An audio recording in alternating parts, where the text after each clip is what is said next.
parler beaucoup, manger l'argent, voyager beaucoup seulement, mais travailler beaucoup, créer des choses, emploi des jeunes, non, non, non. Les dirigeants africains, les dirigeants sont comme ça. Les grandes gueules.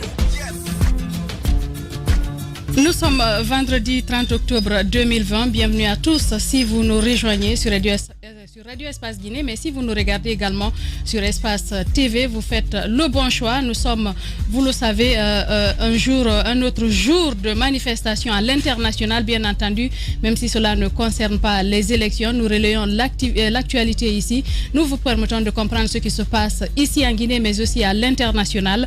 Un accord dans lequel le gouvernement guinéen s'est engagé risque de mettre fin aux rêves de plusieurs de nos compatriotes vivant en Allemagne, menacés de rapatriement. Ces Guinéens ayant bravé tous les risques pour atteindre l'Europe voient ce rêve finir en cauchemar. Du coup, ils ont décidé de manifester leur indignation à Essen, c'est en Allemagne bien entendu, ce vendredi. Quelles sont leurs réclamations?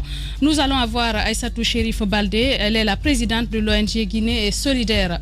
Le Premier ministre, lors de la deuxième phase de riposte au coronavirus, leur avait promis des primes exceptionnelles. C'était précisément le 23 juin dernier. Depuis lors, les agents de santé impliqués dans la riposte contre le Covid-19 patientent. Ils ne sont toujours pas entrés en possession de ces primes.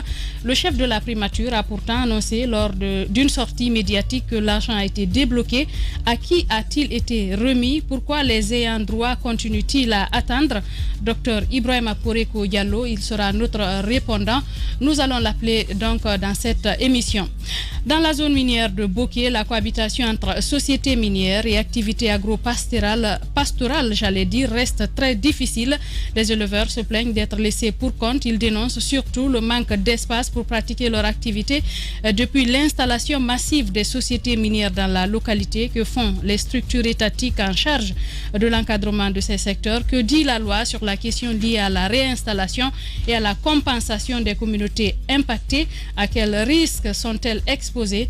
Nous allons avoir dans ce studio comme invité Amadou Ba, il est le président de l'ONG Action Mine Guinée. D'autres sujets viendront s'ajouter à tous ces sujets que nous venons de lire. Restez donc connectés et réagissez. Vous le savez, vous avez des canaux à travers lesquels vous pouvez réagir. Cette émission, vous le savez, aussi interactive. 657 39 13 13, hashtag espace GG ou GG au 8037. Nous nous ferons le plaisir de lire ces messages, bien entendu, parce que vos réactions comptent aussi pour le bon déroulement de cette émission. Encore une fois, merci de nous rejoindre dans l'émission Les Grandes Gueules. Alphonse Mara, bonjour. Bonjour. Bonjour à bienvenue. Caps, bonjour. Bonjour. Le Benjamin de l'équipe. Ouais. Ça fait plaisir de t'avoir dans ce studio ce matin. Djiba Milimono. Bonjour. Bonjour Madame Sou et bonjour à tous. Bienvenue Jacques Léa Leno. Bonjour Madame. L'un des doyens. Ben, oui. C'est déjà doyen. C'est ça, l'un des doyens. Je l'écoutais quand j'étais à l'université. Ah oui, tu as vu, non, c'est un doyen. Et puis il donne des cours. Il donne des cours dans les universités. Dans les universités, voilà. C'est l'un des doyens. Alphonse Mara, nous partons avec ce sujet de nos compatriotes vivant en Allemagne qui sont menacés de rapatriement. Tu les as eus ce matin avant qu'on ne soit en studio. J'ai eu ces gens ce matin et plusieurs semaines avant. J'ai eu le temps de discuter avec eux, faire quelques démarches auprès du ministère des Affaires étrangères et prendre quelques témoignages chez eux. C'est un constat un peu difficile à expliquer. Il y a des Guinéens qui ont pris tous les risques. On connaît aujourd'hui, avec cette migration très poussée, des Guinéens qui occupent la Guinée qui occupe quelquefois irrégulière. Très irrégulière même. Parce que c'est au risque de l'esclavage en Libye ou de la mer qu'on traverse pour atteindre l'Europe. Ces Guinéens qui atteignent l'Europe sont aujourd'hui, eux et d'autres qui résidaient là-bas, sont menacés d'expulsion. Parce que, à la base, l'État guinéen a ratifié un accord avec la Fédération d'Allemagne qui implique le retour des Guinéens n'étant pas en situation jugée régulière. Du côté du ministère des Affaires étrangères, quand j'ai posé la question, la réponse a été que ce n'est pas que l'État guinéen qui s'est engagé, il y a plusieurs autres États qui se sont engagés. Mais ce qu'il faut retenir, c'est que l'État guinéen a ratifié cet accord. Et où le bas blesse. Aujourd'hui, il y a des Guinéens qui ont, comme je l'ai dit, bravé tous ces obstacles-là pour atteindre l'Europe, le rêve européen. Le désert, la Méditerranée. Arrivés, ces gens sont aujourd'hui menacés d'être ramenés au pays. sa mesure. Il y en a parmi eux qui sont malades. Il y a d'autres qui avaient commencé avec des petits jobs à se débrouiller, à prendre en charge ou à rembourser les prêts qu'ils ont eus en Guinée pour bouger. Et aujourd'hui, tout risque de partir en fumée. En date du 16 avril 2020, le ministère des Affaires étrangères avait désigné 2 cadres, un du ministère des Affaires étrangères et l'autre de la sécurité, pour aller en fait désigner ou faire un choix, un état des lieux et choisir ces Guinéens qui pouvaient être concernés par la procédure. La mission est arrivée sur le terrain. Ils ont, avec l'ambassade, c'est qui est étonnant même, dans certains pays, c'est l'ambassade qui se charge par exemple de retrouver les compatriotes qui ne sont pas en règle ou les compatriotes qui pourraient être concernés par cette procédure. Mais en Guinée, il y a une équipe qui a quitté, qui est allée, qui ne connaît pas la réalité des gens, qui va pour faire une sélection des personnes concernées par la procédure. Et tenez-vous bien, ces gens doivent passer par une procédure de détention provisoire, le temps d'être rapatriés. Parmi ceux qui ont, parce que la procédure a évolué ces derniers temps, parmi ceux qui ont été concernés, il y a une Guinéenne qui a des soucis de santé, qui s'est retrouvée dans la procédure. Qui a même fait une dépression, selon ce qu'on a appris. Oui, qui fait une dépression, qui est même hospitalisée en ce moment, qui est menacée de rapatriement. Il y a un autre qui, dans les témoignages que j'ai reçus, il y a un autre qui a un souci cardiaque, qui vit grâce à la technologie médicale dont dispose ce pays hôte. Donc aujourd'hui, ces gens qu'on risque de ramener en Guinée ont beaucoup à perdre. Boulot, opportunités de meilleurs à venir ou projets qu'ils ont planifiés. On a envie de savoir... Mais moi, la question que je me pose, quel intérêt les autorités guinéennes aujourd'hui, c'est la question que tout le monde... C'est la question que tout le monde se pose. Quel intérêt? De l'autre côté, le document qu'on nous a envoyé, c'est en allemand, c'est-à-dire l'accord en question. Mais du côté du ministère des Affaires étrangères, on n'a pas pu entrer en possession de ce document. La seconde réponse qu'ils nous ont donnée, c'est qu'il y a des personnes qui vivent à l'étranger, qui utilisent des documents guinéens, mais qui ne sont pas guinéens. Donc la procédure permettrait d'exfiltrer ces gens-là de la communauté guinéenne. Mais ça, le risque, ça c'est sûr. Ici, tout le monde peut venir à Guinée et s'offrir des documents. Oui, mais le risque, c'est quoi? L'ambassade et ses cadres qui sont sur place peuvent bien assurer cette mission. Mais quand on prend des gens qui ne connaissent pas la réalité des compatriotes vivant là-bas et qui vont pour des missions de ce genre, c'est un peu trop risqué. Parce que il faut d'abord connaître son environnement, il faut connaître la réalité de ses compatriotes avant d'engager n'importe quelle procédure que ce soit. Et aujourd'hui, ces Guinéens sont en train de faire leur dernière prière pour que la procédure ne les ramène pas en Guinée. Parce qu'il y a beaucoup à perdre, Djadia. Ces gens vont perdre, comme je l'ai dit, plusieurs opportunités, même de vie ou de carrière. Mais le risque, c'est que quand ils reviennent au pays, qu'est-ce que l'État va faire pour leur réinsertion? C'est la question majeure qui reste à poser. Même si l'OIM se bat beaucoup dans ce sens, il faut le dire, mais des gens qui sont partis, moi la question que je me pose, Diba Milimono, c'est l'intérêt pour l'État guinéen de ramener ces personnes ici. Qu'est-ce qui est à la base de la signature de cet accord? Moi, c'est la question que je me pose. Oui, quand même, il faut rappeler que c'est pas que la Guinée seulement. Il y a eu plusieurs pays africains qui ont signé cet accord avec l'Allemagne, dans le cadre un peu du rapatriement des compatriotes africains. Vous savez, aujourd'hui, avec ce flux migratoire, l'Allemagne qui a quand même accueilli des Syriens, qui aujourd'hui accueille des jeunes qui bravent la Méditerranée pour arriver en Europe. Donc, il y a ce flux migratoire aujourd'hui. Donc, même peut-être les citoyens européens commenceraient peut-être à exprimer un peu leur ras-le-bol par rapport à cette présence massive des gens qui viennent des autres pays. Parce que c'est devenu finalement un pays d'accueil. Vous vous souvenez, à un moment donné, il y avait même Angela Merkel. Il y avait eu beaucoup de personnes qui étaient montées au créneau pour dire, eh bien, il y a beaucoup d'étrangers. L'économie allemande, c'est vrai, on a besoin de bras valides, mais aujourd'hui, il faudrait quand même... Elle a même fait face à un moment donné au courroux de ses compatriotes, une forte pression, les gens n'étaient pas d'accord avec elle. Tout à fait, par rapport à la situation. Alors, en Guinée, il y a ce qu'on appelle le fonds fiduciaire de l'Union européenne qui tourne autour de 65 millions d'euros, normalement, qu'on utilise souvent pour la réinsertion par rapport à tout ce qui est flux migratoire. Maintenant, sur cette mission, puisque ce n'est pas que la Guinée qui aurait signé cet accord avec l'Allemagne, donc je pense qu'on peut bouter en touche l'aspect politique. Parce qu'à un moment donné, beaucoup disaient, est-ce que c'est pour des raisons politiques? Est-ce que c'est ciblé? Est-ce que ce sont des personnes qui, par exemple, ne voyeraient pas le régime de Conakry de bon oeil? Est-ce que c'est ceux-là qui sont ciblés par rapport à cette action? Donc je crois avec ce partenariat Nord-Sud, peut-être on peut botter en touche l'aspect politique.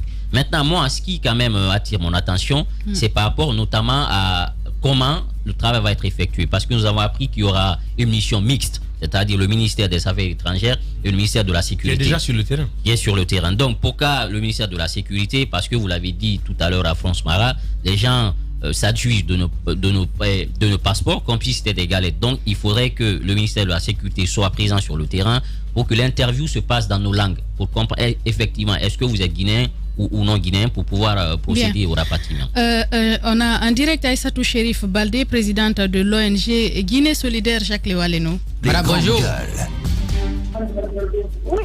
Allô, oui, bonjour, vous allez bien? Bien, Dieu merci, bienvenue à cette émission.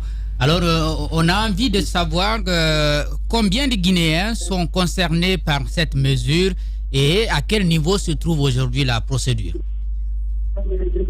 Oui, d'accord, merci d'avoir pensé à nous prendre pour essayer d'éclairer la lanterne des Guinéens qui sont restés sur place, parce que vous savez, l'Europe, il y a beaucoup de gens qui pensent que l'Europe c'est l'Eldorado, mais malheureusement tel n'est pas souvent le cas, parce que comme vous le savez et comme je l'ai toujours dit et comme je suis en train de le faire actuellement, il y a une délégation guinéenne qui est là actuellement, qui est venue pour essayer d'identifier des Guinéens, c'est-à-dire des Guinéens qui ont été déboutés dans leur procédure de demande d'asile.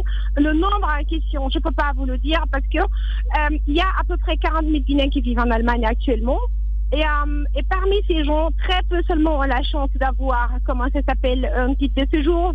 Cela est dû aussi au fait que les lois allemandes c'est très compliqué et sur l'immigration et tout ça, sur la demande d'asile. Donc ça fait que la plupart, alors quand ils font la demande d'asile, leur demande est rejetée. Et là, on dit ils sont tolérés. C'est un terme propre à l'Allemagne. Donc voilà. Et le nombre exact, je ne peux pas vous le dire, mais une seule chose reste claire. Cette délégation est là, elle va rester pour 6 mois et ils vont essayer de procéder à l'identification de beaucoup de personnes, même les personnes malades, malheureusement, ce qui est écœurant. Et voilà.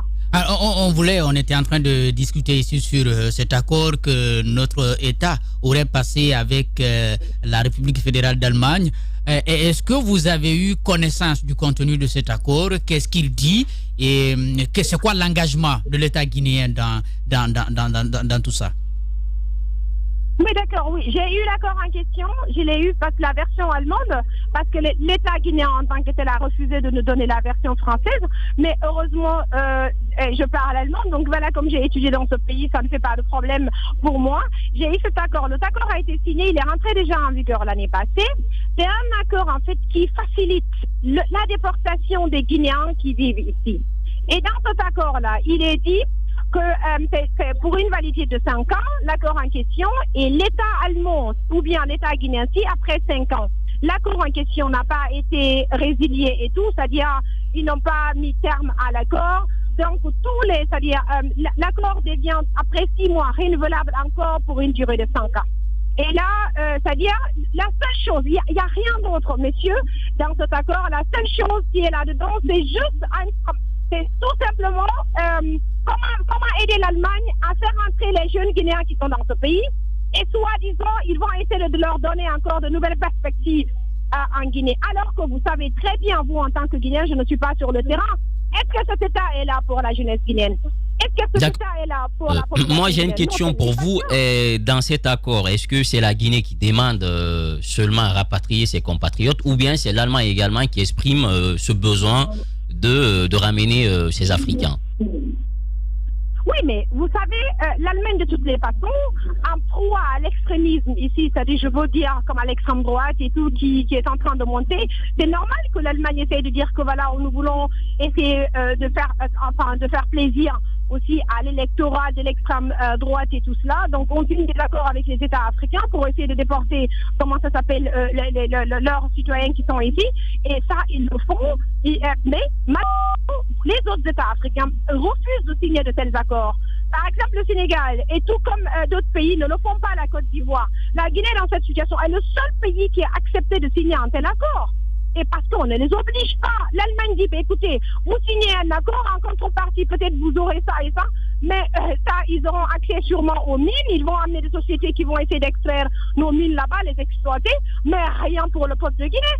Et je me dis, dans cette situation-là, c'est pourquoi on est là en train de manifester. Peut-être que vous entendez un peu le bruit, parce que là, je suis à la manif aujourd'hui déjà, parce que là, je me dis, l'État allemand est responsable aussi dans cette situation, parce que si l'État allemand dit, il ne peut pas prendre toute la misère du monde, mais dans ce cas, que l'État allemand essaie de se responsabiliser, de ne pas signer des accords pratiquement qui n'avantagent pas le peuple africain, parce que l'Afrique n'a pas des présidents qui sont là pour le peuple, qui ne sont pas, si ce ne sont pas des présidents qui sont à l'écoute de son peuple. Et d'ailleurs, nous, Africains, quand on vient en Europe, on le fait le plus souvent parce que ça ne va pas chez nous. Vous voyez un tout petit peu. Et les Européens aussi profitent de l'Afrique. Sans l'Afrique, l'Europe ne peut pas exister. Donc, mais malheureusement, comme on a la tête de nos États, des responsables politiques pratiquement qui sont, c'est-à-dire qui ne sont pas là pour le peuple, qui sont là pour faire plaisir aux chancelleries occidentales, pour essayer non seulement de nous priver de nos droits, même étant ici, et pour moi, c'est inhumain. Parce que vous savez, en Allemagne, depuis des années, nous sommes en manque de passeports criards dans ce pays. Donc, mais M. Mamadi Touré, l'actuel ministre des Affaires étrangères, est incapable de nous envoyer une délégation pour nous faire des passeports. Mais en même temps, lui, il est capable de nous déléguer des personnes, tout comme le ministère de l'Intérieur et de la décentralisation, 2 personnes déjà, Mamoud Lamine Keita et puis Mohamed Lamine Makamara, pour venir identifier nos citoyens ici, pour dire que toi, tu es guinéen, toi, tu dois rentrer au pays. Mais de quel droit? Alors qu'on a une ambassade. Alors, Madame Aïssatou Chérif Baldé, vous êtes dans la rue, vous l'avez dit, vous êtes précisément dans la ville d'Essène en train de manifester aujourd'hui. Vous avez certainement une liste de revendications. Quelles sont les revendications? Est-ce que vous pensez que vous allez être entendu dans cette situation, d'autant plus que l'accord est déjà signé? Est-ce que vous pensez que cette manifestation peut apporter un bémol à la situation? Oui, bien sûr, madame. Vous savez, nous avons des revendications. Nous avons déjà fait un communiqué qu'on a envoyé à l'Assemblée nationale allemande. Et là, on a déposé déjà, comme ici, on a la chance que nous sommes dans un état de droit, on a envoyé l'accord en question, on a demandé à ce que l'accord soit résilié. Parce que la Guinée a une ambassade ici. Cette ambassade qui est incapable de défendre l'intérêt des Guinéens. Vous savez, cette année, il y a eu un jeune Guinéen qui a été assassiné au mois de juin ici par la police allemande. Vous en avez entendu parler en Guinée là-bas? Non. Donc, ils ne sont jamais là pour nous. Et pourtant, donc, le rôle premier, d'abord, c'est de défendre. Donc, nous demandons à l'État allemand de résilier ce contrat. Nous savons que nous allons être entendus parce qu'il y a des députés qui nous soutiennent dans ce pays-là. Et en plus de cela, nous allons rencontrer, c'est-à-dire les autorités en question, le ministère de l'Intérieur fédéral, on va le rencontrer. On a déjà envoyé nos communiqués, nos rapports pour essayer de leur expliquer ce qui se passe en Guinée. La Guinée n'est pas un pays où on peut déporter des gens comme des animaux. Les Africains ne sont pas des animaux. Nous ne sommes pas des animaux. Que les Guinéens comprennent cela, c'est-à-dire que l'État guinéen comprenne cela. S'ils ne peuvent pas défendre nos intérêts, qu'ils arrêtent de criminaliser la diaspora guinéenne. Parce que vous savez, la diaspora guinéenne, c'est la 5e région de la Guinée. Ce qu'on apporte à la Guinée, ces gens-là, l'État guinéen en tant que tel ne peut même pas apporter, c'est-à-dire le entier de les grandes gueules. Allô? Justement, en parlant de l'apport de la diaspora, c'est vrai, vous avez beaucoup d'espoir, notamment par rapport aux démarches que vous êtes en train de mener. Est-ce qu'on peut parler un peu de l'apport de la diaspora du côté de la Guinée? Oui, naturellement, vous savez, quand quelqu'un vit ici, moi je prends l'exemple en moi-même. Ce que j'apporte, disons, à la Guinée, à ma famille, c'est énorme. Vous savez, à chaque fois, quand il y a un événement en Guinée, quand il y a des événements douloureux, lorsqu'il y avait par exemple Ebola, moi, en tant que citoyenne guinéenne, au nom de mon ONG, on a essayé d'aider la Guinée et puis j'ai essayé de faire un don à la Guinée, un don matériel d'une valeur de 59 000 €. Et alors, pourquoi je fais cela? Je fais cela parce que quels qu'en soient les problèmes, malgré que peut-être j'ai une vie ici qui me permet de vivre dignement, mais je n'oublie pas la Guinée. Et je ne suis pas la seule dans cette situation-là. Il y a beaucoup de Guinéens qui font la même chose. Il y a beaucoup de personnes qui prennent leur famille en charge. Il y a beaucoup de personnes qui essaient de soutenir les enfants qui partent à l'école, qui payent leur scolarité. Donc c'est une réalité, vous le savez très économiquement. Vous savez déjà quand vous regardez l'apport financier de la diaspora en tant que tel, c'est énorme. Les devises, c'est-à-dire les devises qui entrent en Guinée, c'est grâce effectivement en partie à cette diaspora-là. Donc, vous voyez par exemple des pays comme le Mali qui essayent de faire, franchement, qui traitent sa diaspora comme un os parce que son apport est colossal. Et tout comme le Nigeria, tout comme l'Égypte. Mais nous, en Guinée, on nous criminalise. On nous criminalise, on fait de nous des criminels, on vient nous chercher ici pour nous déporter. Vous voyez un tout petit peu. Et franchement, oui. c'est dégoûtant ce temps. Alors, madame, je sais que cet accord ne vous concerne pas, vous personnellement, et beaucoup d'autres compatriotes qui résident là-bas, qui sont donc qui ont une situation régulière. Et concrètement sur le terrain, puisque vous nous appreniez tout à l'heure que c'est un peu compliqué avec les lois allemandes, et qu'est-ce que vous êtes en train de faire pour aider, n'est-ce pas, ces compatriotes qui n'ont pas de papier, qui n'ont pas de situation régulière, à, si vous voulez, devenir plus normaux? Oui, naturellement, vous savez, on a déjà, au nom de mon ONG, on a pratiquement des avocats. On a pris des avocats ici pour les jeunes qui sont concernés. On essaie naturellement, quand on regarde en passant devant cette délégation, c'est-à-dire le risque est énorme pour que tu sois déporté, on essaie de faire recours. Donc, on essaie de les accompagner dans cette situation-là. Parce que moi, je suis venue en tant qu'étudiante. Naturellement, mon cas, il est différent. Mais c'est pas pour autant que je vais essayer de laisser mes compatriotes guinéens qui sont là. Et puis, voilà, je vais pas les assister. Vous comprenez un peu? C'est l'une des raisons pour laquelle j'ai créé cette ONG-là. C'est pour venir en aide aux Guinéens qui arrivent. Parce que j'ai compris très tôt que non seulement compte tenu de la barrière linguistique et tout, c'est pas facile de s'intégrer en Allemagne. Et il y a beaucoup de choses. Donc, pratiquement, je travaille dans ce domaine. J'assiste, quand j'étais étudiante déjà en 99, depuis là, jusque là, maintenant, j'assiste les Guinéens, les Africains dans son pays. Et c'est ce que je continue à faire parce que pour moi, c'est impensable pratiquement qu'on essaye c'est-à-dire qu'on vienne dans un pays et puis voilà, qu'on essaye d'avoir beaucoup de problèmes comme ça. Donc, en gros, on les assiste. Non seulement on essaye de prendre des avocats pour eux, on essaye de faire des recours, on essaye d'être là pour eux. Surtout ceux qui sont actuellement à l'hôpital. Il y a beaucoup parmi ces jeunes gens-là. Alors, merci madame pour la lutte que vous êtes en train de mener. Et si je vous comprends très bien, dans vos différentes réclamations et revendications, le message que vous cherchez à passer, c'est à l'État allemand. Et maintenant, aujourd'hui, vous disiez tout à l'heure que les règles sont beaucoup plus strictes et très contraignantes. Alors, qu'est-ce que vous êtes en train de faire pour que ce message-là puisse beaucoup plus passer au niveau de l'État guinéen? Parce que quelque part, c'est de la responsabilité de l'État guinéen. Oui, mais l'État guinéen, je ne sais pas si j'ai bien compris votre question, mais en tout cas, je vous dis, la première responsabilité d'abord incombe à l'État guinéen. Parce qu'en tant qu'État, on n'est pas, c'est-à-dire la première des choses qu'on fait, c'est de protéger ses citoyens, quels qu'en soient les problèmes. On ne peut pas livrer ses citoyens à la gueule du loup. Et c'est ce que l'État guinéen fait déjà depuis des années. C'est-à-dire, ils nous livrent complètement à la gueule du loup, ils ne nous protègent pas à l'étranger, ils s'en foutent de nous, ils sont prêts à nous vendre et tout à vil prix. C'est-à-dire, à l'état actuel des choses, l'État guinéen, pour ses propres intérêts, est prêt même à contrôler même la chute de nos cheveux. Ça, c'est une réalité. Donc, la première responsabilité de l'État guinéen, parce que M. Mamadi Touré est tout au long. Donc, on peut comprendre par là que vous n'avez aucun espoir venant de l'État guinéen. Voilà pourquoi vos revendications ne vont pas à l'endroit de l'État guinéen.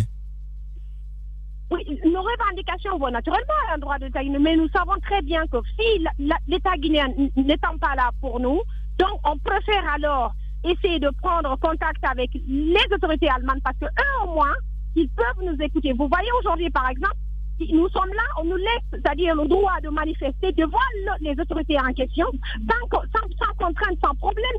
Donc, et au moins, eux, ils respectent quelque part nos droits par rapport aux autorités guinéennes. Donc, c'est pourquoi nous sommes là aujourd'hui. Et je vous assure, déjà en 2005, vous savez, c'était la même situation aussi qui prévalait ici. Mais dans les temps, on était parvenu, avec la pression qu'on a eu à mettre sur les autorités allemandes, et on est parvenu effectivement à suspendre l'accord. Et cette fois-ci aussi, on va se battre jusqu'à ce que l'État allemand suspende l'accord, parce que dans l'accord, c'est prévisible. C'est-à-dire chacun des deux parties peut suspendre l'accord, et alors si ça n'arrange pas ses intérêts. Alors, d'accord, ça s'est bien cerné, et maintenant, peut-être qu'aujourd'hui, l'État guinéen vous écoute, le top management de la Guinée vous écoute. Alors, quel est le message que vous aimeriez faire passer à l'État guinéen? Le message que je veux faire passer à l'État guinéen, d'abord, Monsieur le Président de la République, Monsieur Alpha Condé, vous-même, vous êtes issu de la diaspora, donc vous n'êtes pas, c'est-à-dire vous n'êtes pas, disons, quelqu'un qui ne connaît pas les réalités dans lesquelles nous vivons ici. Dans les temps, lorsque vous n'étiez pas venu au pouvoir, Monsieur Alpha Condé, moi, ici, quand vous étiez en prison, je suis sorti manifester en Allemagne pour qu'on vous libère. Et alors, lorsque vous venez en Europe ici, vous venez passer dans les parlements européens ici à Hambourg, en Allemagne, pour essayer de défendre l'intérêt de vos militants. Et alors, aujourd'hui ici, vous êtes à la tête de l'État, M. Alpha Condé, vous devez comprendre que Nous qui vivons en Allemagne ici, notre situation c'est la même, ça n'a pas changé. Au lieu donc de signer de tels accords, cherchez plutôt à nous aider. Comment on peut s'en sortir dans ce pays pour aider la Guinée? On s'était vu ici, M. Alpha Condé, en 2017, je vous avais dit la même chose. On a tellement de discuter dans ce pays. Mais vous avez dit que voilà, vous allez essayer de résoudre. Vous n'avez pas pu résoudre nos problèmes. Au lieu de cela, vous signez des accords avec un État allemand qui défend effectivement ses intérêts, c'est-à-dire qui pense à ses citoyens. Mais vous, par contre, vous ne pensez pas à vos citoyens, M. Alpha Condé. Et ça, c'est un degré d'irresponsabilité que je ne peux pas comprendre. Donc, je dis à l'État guinéen de prendre ses responsabilités, de résilier ce contrat. Parce que nous ne sommes pas des criminels, vous savez. Nos frères qui viennent ici, il y en a parmi eux qui ont des maladies qui ne peuvent pas être soignées en Guinée. Ils ont des problèmes de cœur qui ne peuvent pas être soignés en Guinée. Pourquoi venir enlever ces gens-là, les déporter en Guinée? Pour quelle raison? Donc c'est le message que j'ai à lancer à l'État guinéen, que l'État guinéen prenne ses responsabilités, que le président de la République prenne ses responsabilités, qu'ils essaient de résilier ce contrat-là qui n'arrange pas les citoyens guinéens en Allemagne. Madame Aïssatou Chérif Baldé, présidente de l'ONG Action Guinée Solidaire, présidente de l'ONG Guinée Solidaire, j'y arrive. Merci d'avoir accepté de répondre à nos questions ce matin. Le ridicule et la méchanceté sont ses traits de caractère. La haine est un poison mortel dont beaucoup se nourrissent pour vivre. Il n'y a pas d'entrepreneur audacieux qui ne fabrique pas automatiquement jalousie, envie, critique, caricature, diffamation et désinformation. Bienvenue sur Radio Espace Guinée, la radio dont les autres s'inspirent. Radio Espace Guinée. À Conakry sur 99.7, en région à Labé, Kakandé sur 99.7, à Cancan sur 99. Merci de nous écouter un peu partout dans le monde. Vous le savez bien, vous êtes sur Radio Espace, mais aussi sur Espace TV. On vient d'écouter cette compatriote qui vit en Allemagne, Diba Milimono, très remontée ce matin. Oui, le ton, il est quand même indicatif. On sent un peu la situation dans laquelle aujourd'hui se trouve. C'est un sentiment de révolte et surtout de confusion à l'heure où nous parlons de cela. Maintenant, moi, peut-être, j'ai deux observations à faire. La première, c'est est-ce que c'est la solution? Je pense que ce n'est pas la solution pour freiner cette migration irrégulière. Parce qu'aujourd'hui, quel que soit le retour qu'on va peut-être mettre sur la table, eh bien, les jeunes Guinéens ou les Guinéens tout court continueront à se déplacer. Je pense que l'État guinéen, normalement, devrait faire une gestion des exigences, au cas par cas.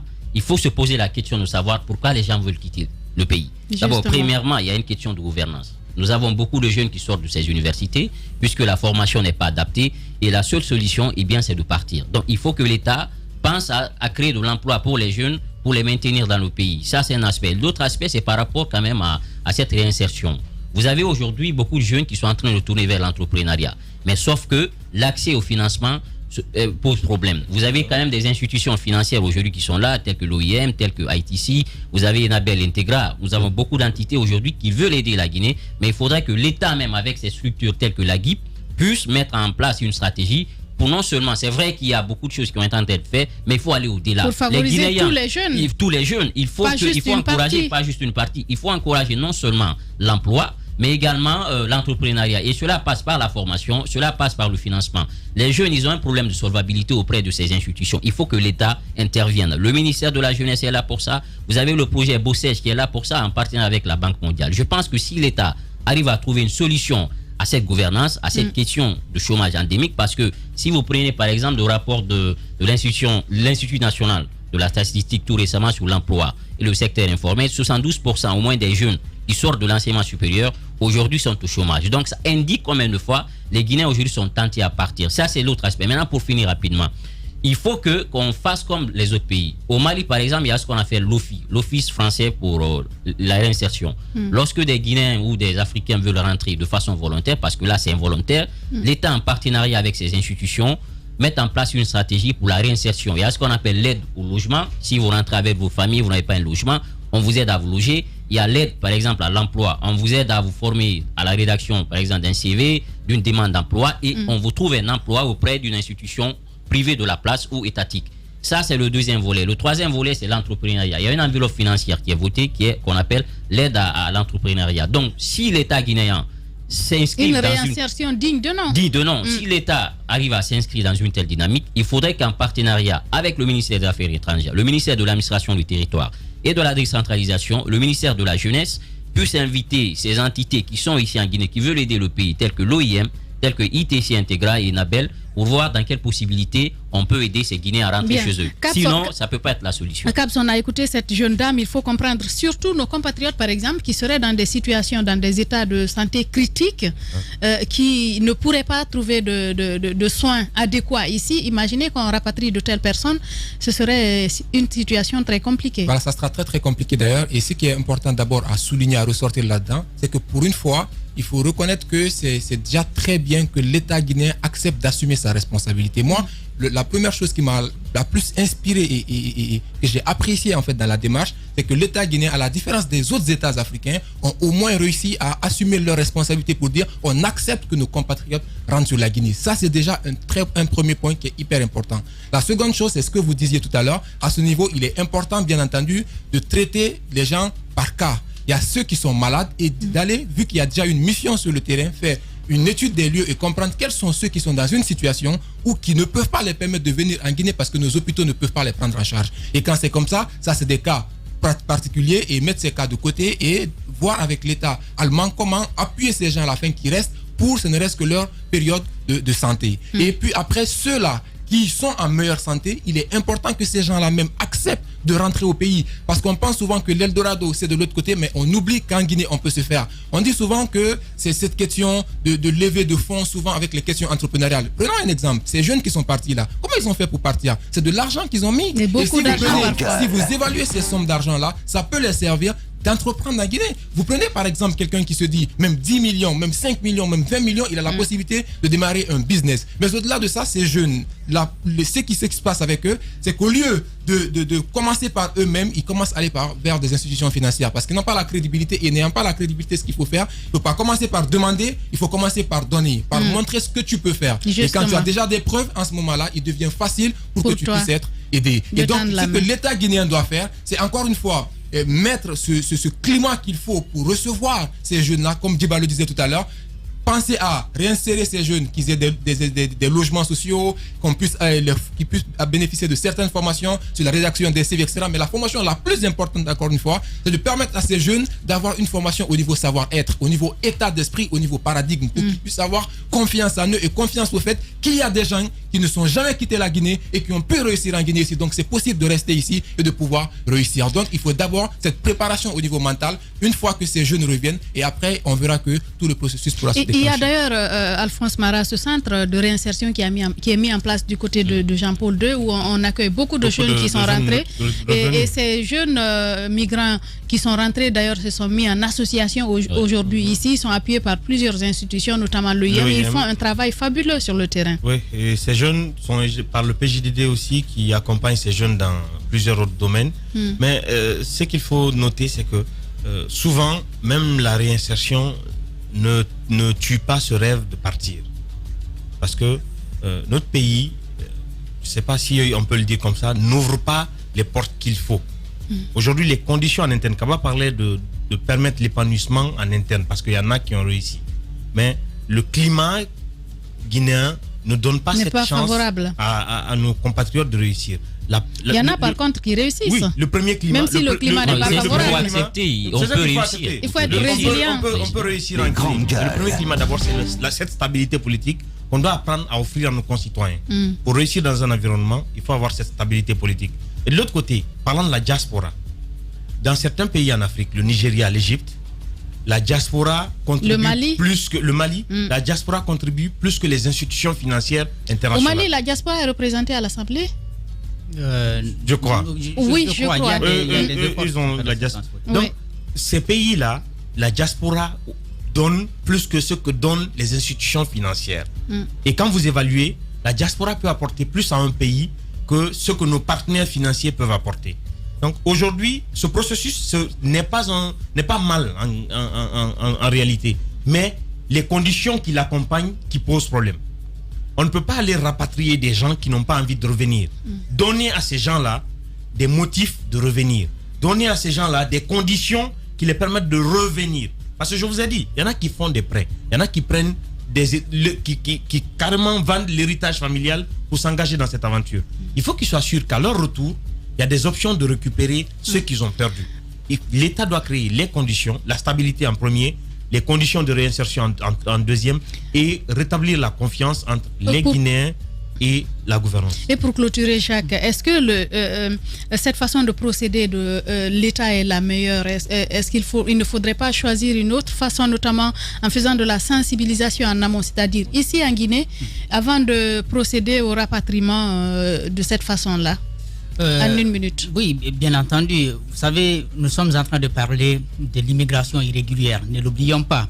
Et il y a eu beaucoup de débats, beaucoup de rencontres en Europe autour de cette question où les présidents africains ont été conviés et à chaque fois qu'ils ont discuté avec les pays, les présidents, les États occidentaux, ils ont pris des engagements. Ne l'oubliez pas, au début ou vers la fin des années 2000, disons autour des années 2010, il y a eu un tel accord qui a créé ce que nous appelons aujourd'hui l'esclavage en Libye.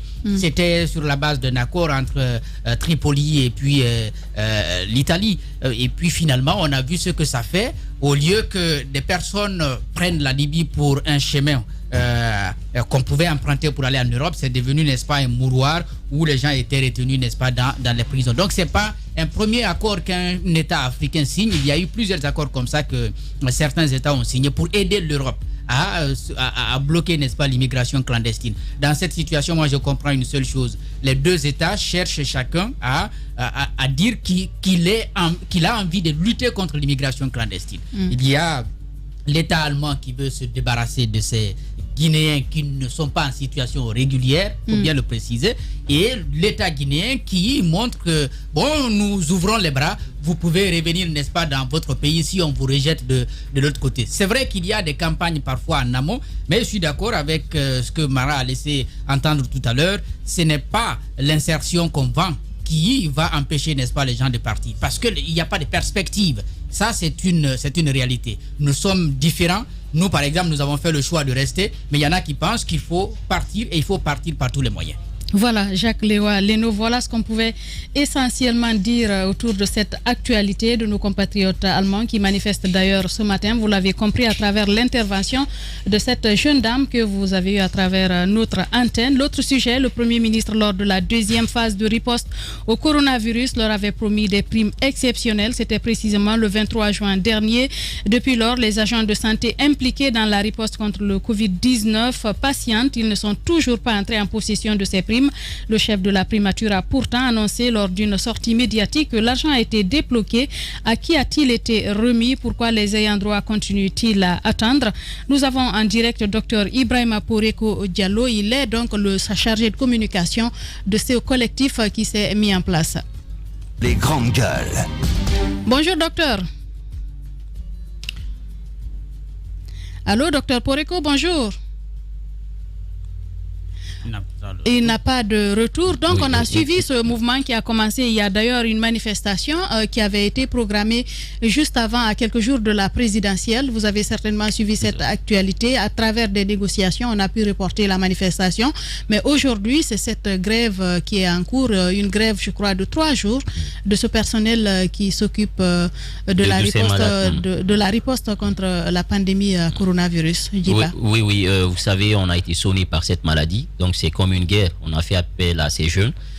Déjà, on nous signale qu'il est en ligne. Alors, docteur Poreko, bonjour.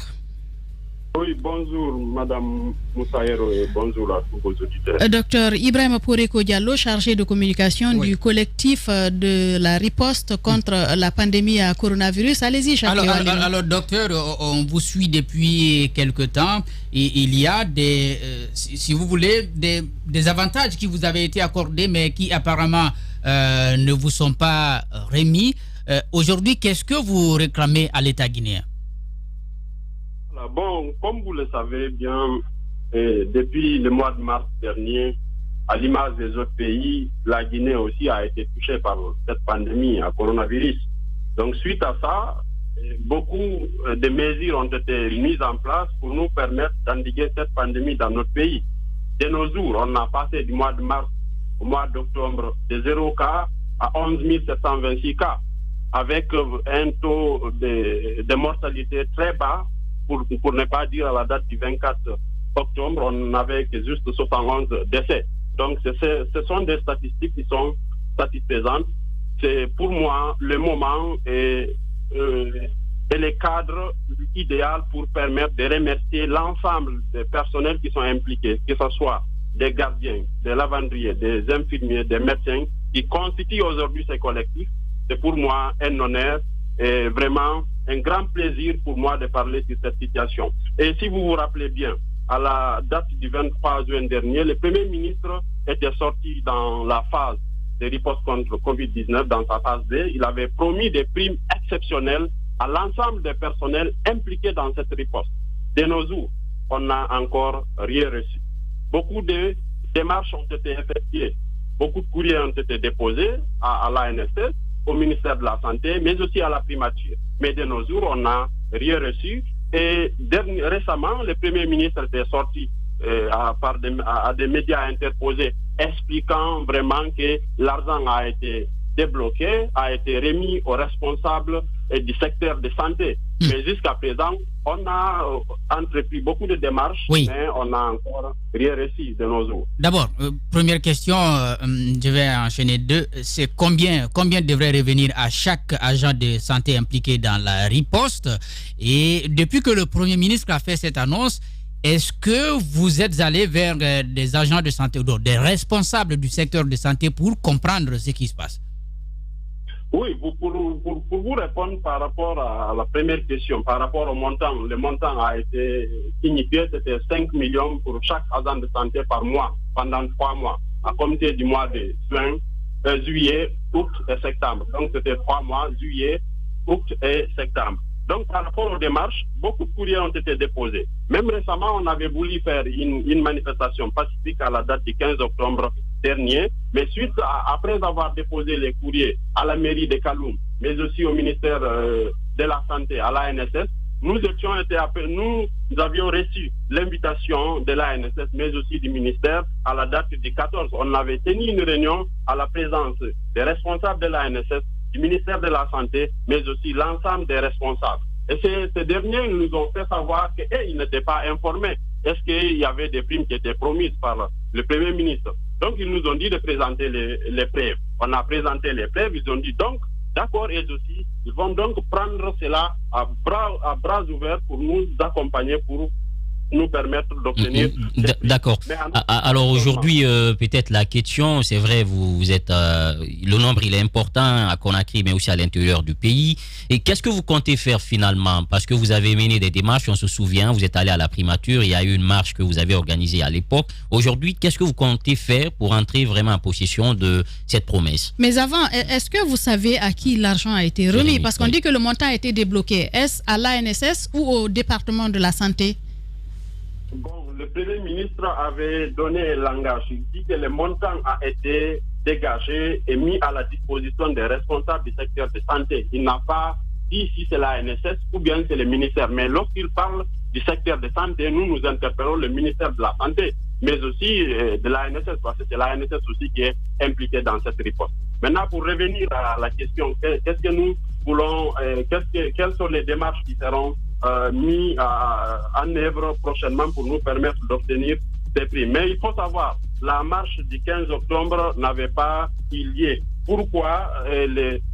Parce que les responsables, ils nous ont dit de reporter la manifestation. Pourquoi on a accepté? Nous sommes des personnels soignants assermentés.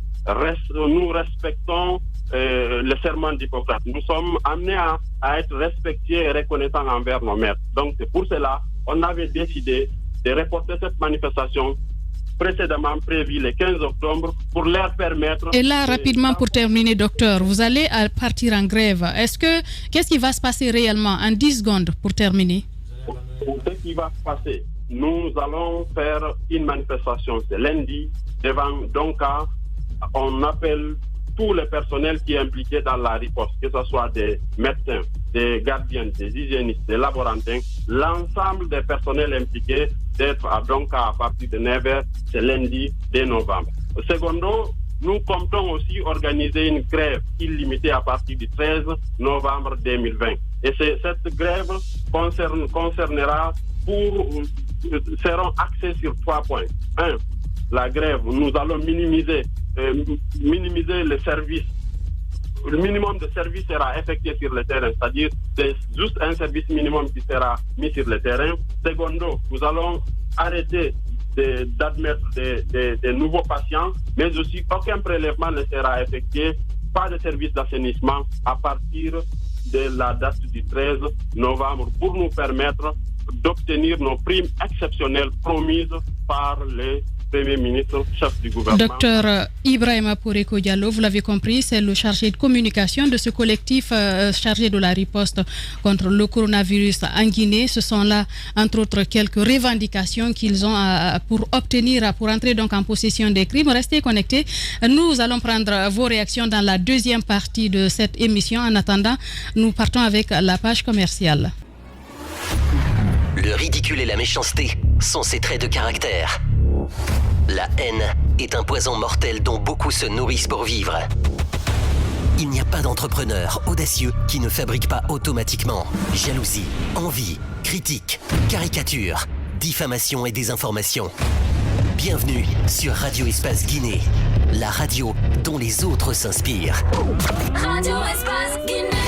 À Conakry sur 99.7, en région à Labé, Kakandé sur 99.7, à Cancan sur 99.